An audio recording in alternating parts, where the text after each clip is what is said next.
લોકો કહે છે હવે ભગવાન મળે જ નથી, પણ મેં જોયું છે એ તો હજુ અહીં જ છે ક્યાંક. નહીં મંદિરમાં, નહીં પર્વતમાં, એ તો વસે છે માનવના મનમાં. જેની આંખોમાં દયા છે, જેના શબ્દમાં પ્રેમ છે, જેના હૃદયમાં નિષ્ઠા છે, એના જીવનમાં ભગવાન છે. ભગવાન કોઈ ચમત્કાર નથી, એ તો એક શુદ્ધ ભાવ છે, જે અનુભવે છે ત્યારે લાગે કે હા, પ્રભુ આજુબાજુ જ છે.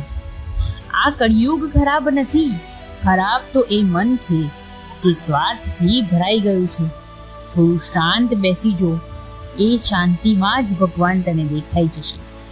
ભગવાન દૂર નથી, આપણે જ દૂર ચાલી ગયા છે. જય જિનેન્દ્ર. જો તમને આ વિડીયો ગમ્યો હોય તો લાઈક કરો, શેર કરો અને સબસ્ક્રાઈબ કરવાનો ન ભૂલો. Thank you.